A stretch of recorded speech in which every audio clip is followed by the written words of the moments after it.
And let's open our minds now to the possibilities of question one. What's the best way to weigh your own head?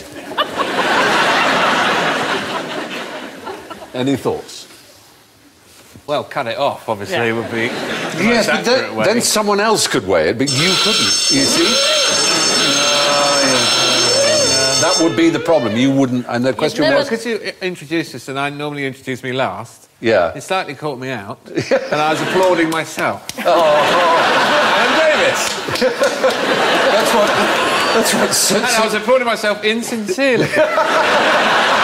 That's what Soviet leaders do, isn't it? Or chimpanzees. Yeah.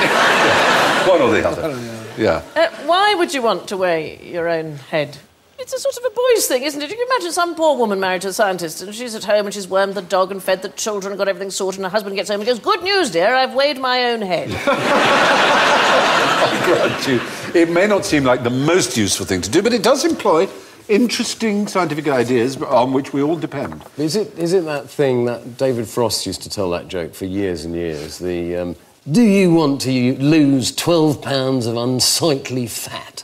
Cut off your head. Was that his joke? He used to tell that a lot, yeah. What is one of the most famous ancient moments of scientific discovery? Well, Archimedes. Is it Archimedes in the bath? Archimedes in the bath. Now, tell me, what did Archimedes do and why did he... So would you just put your head in the bucket? Oh, right. Oh, is that right? I have no idea. Yes, join in. I was going to weigh myself, go to the swimming baths. Yeah. Right, and bob, and then get people to feed me until I sank. Then come back out and weigh myself again. Yeah. And that sounds much more scientific. So by displacement of the water, you can tell... Yeah, you take a big bucket and you fill it full of water and you drop your head in, and because water and the density of your head are about the same, you get a very close approximation by the amount of water that you displace. You could put apples in to make it fun. You could bob for apples to make it fairer, yes.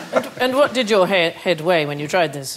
What would you say is the average weight? The University of Sydney has a department where they weigh heads quite a lot, and they have a pretty good average. By dunking them in buckets, do they? They don't actually dunk them in buckets. Is it 12 pounds? It's 4.5 to 5 kilos, which is... I have no idea. Well, that's 5 kilos is 11 kilos. Not far. Yeah. 2.2... It's about 12 pounds. Yes, about 12 pounds. Well done. I'm going to give you a point for 12 pounds, John. I think people have negotiated some points.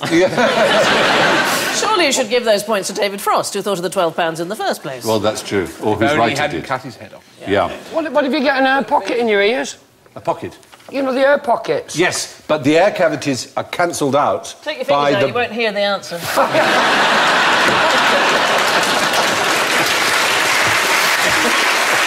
The bones, you have bones that are denser than water and air pockets that are lighter than water, and together it does seem that the head averages about water, so it's a good displacement.